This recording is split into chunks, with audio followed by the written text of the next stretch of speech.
The circle returns. The rain fell steadily on Maple Street as Sarah Chen hurried toward the bus stop, her worn sneakers splashing through puddles that reflected the gray October sky. Her backpack, heavy with textbooks and the weight of her worries, pulled at her tired shoulders. Inside her jacket pocket, she clutched the last $20 bill she had to her name. Sarah had been walking this same route for 3 months now, ever since her old car finally gave up in the community college parking lot. The bus fare ate into her already tight budget, but she had no choice. Her part-time job at the campus bookstore barely covered rent for her tiny studio apartment. And every dollar mattered when you were putting yourself through school while supporting yourself completely. The morning air smelled of wet leaves and distant coffee shops, reminding her of the breakfast she had skipped again to save money. Her stomach rumbled quietly, but she pushed the hunger aside. She had become good at ignoring discomfort, at focusing on the bigger picture of her education and her dreams of becoming a nurse. As she approached the covered bus stop, Sarah noticed an elderly man sitting on the bench. He was thin and frail, wearing a threadbare coat that had seen better decades. His gray hair was damp from the rain, and his weathered hands shook slightly as he fumbled through his pockets with growing desperation. "The bus fare," he muttered to himself, his voice barely audible above the sound of rainfall. "I know I had it somewhere." Sarah paused, watching as the old man's search became more frantic. She could see the anxiety building in his tired eyes, the way his shoulders sagged with defeat as he checked each pocket twice, then 3 times. The approaching rumble of the city bus grew louder in the distance. "Excuse me," Sarah said gently, sitting down beside him on the damp bench. "Are you all right?" The man looked up at her with eyes that held a lifetime of stories. "I seem to have misplaced my bus fare," he said with quiet dignity. "I need to get to the medical center for my appointment. It's important." Sarah could hear the bus turning the corner, its brakes hissing as it prepared to stop. She looked at the $20 in her hand, her grocery money for the next few days, the buffer between her and complete financial disaster. The old man's hands continued to shake, and she noticed how thin his coat was against the cold rain. Without hesitation, Sarah reached into her pocket and pulled out $2 for the bus fare. "Here," she said, pressing the money into the man's trembling hands. "Please take this." The elderly man's eyes filled with tears. "I couldn't possibly," he began, but Sarah was already standing as the bus pulled up to the stop. "Everyone needs help sometimes," she said with a warm smile. "I hope your appointment goes well." As they boarded the bus together, the old man squeezed Sarah's hand gently. "Thank you, my dear. You have a kind heart. I'm Robert, by the way. Robert Mitchell." "Sarah," she replied, settling into a seat near the front. And it was nothing, really. But Robert Mitchell looked at her with eyes that suggested it was everything. He rode in grateful silence, getting off at the hospital stop with another whispered "thank you" that seemed to carry more weight than such simple words should hold. Sarah continued on to her community college, thinking about the encounter as she walked across the rain-soaked campus. Her remaining $18 would have to stretch further now, but somehow she felt lighter despite the sacrifice. There had been something about Robert Mitchell's gentle gratitude that warmed her more than any meal could have.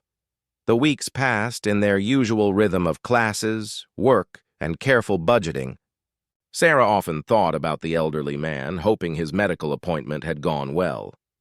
She had developed the habit of scanning the faces at bus stops, wondering if she might see him again. One evening in late November, as Sarah was leaving her shift at the bookstore, her supervisor, Mrs. Garcia, called her into the small office behind the register. "Sarah, I have some news," Mrs. Garcia said, settling behind her cluttered desk with a curious expression. "We received a very unusual request today. A gentleman called asking specifically about you." Sarah's heart skipped. Had she done something wrong? Was she in some kind of trouble she didn't know about? "It seems," Mrs. Garcia continued, "that someone wants to offer you a scholarship. A full scholarship to complete your nursing degree." The words didn't make sense at first. Sarah stared at her supervisor, trying to process what she had just heard. "I'm sorry, what?" "A full scholarship," Mrs. Garcia repeated, smiling now. "Tuition, books, living expenses, everything?" The gentleman said you had shown extraordinary compassion to a stranger, and he wanted to return that kindness. Sarah's mind raced back to the rainy morning at the bus stop, to Robert Mitchell's grateful eyes and trembling hands. "Was his name Robert?" she asked quietly. Mrs. Garcia consulted her notes. "Robert Mitchell, yes. He said you gave him bus fare when he needed it most, and that your kindness meant more to him than you could ever know." Sarah felt tears forming in her eyes.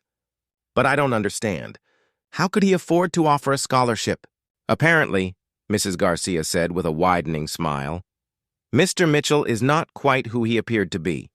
He's the founder of Mitchell Medical Foundation, one of the largest healthcare charities in the state. He was at the hospital that day for a routine checkup, but his wallet had been stolen from his car. He's been looking for you ever since." The small office seemed to spin around Sarah as the magnitude of this revelation settled in. Her simple act of kindness, her $2 given without thought of reward, had somehow transformed into an opportunity that would change her entire life. "He wants to meet with you tomorrow," Mrs. Garcia continued. "He said he has a story to tell you about the power of compassion." The next afternoon, Sarah found herself in the elegant lobby of the Mitchell Medical Foundation building downtown. Robert Mitchell appeared almost exactly as she remembered him, though now he wore a well-tailored suit instead of the threadbare coat. But his eyes were the same, kind, wise, and filled with genuine warmth. "Sarah," he said, rising from his chair with a smile that seemed to light up the entire room. "I wasn't sure I would find you again." As they sat together in his office, surrounded by awards and photographs of medical facilities around the world, Robert Mitchell told her his story. How he had grown up in poverty, how strangers' small kindnesses had sustained him through his darkest moments, how he had built his foundation on the belief that compassion was the most powerful force in the world. "That morning at the bus stop," he said, "I wasn't testing anyone's kindness. My wallet really had been stolen and I was genuinely stranded. But your immediate willingness to help, to give from your own need without question, reminded me why I do this work."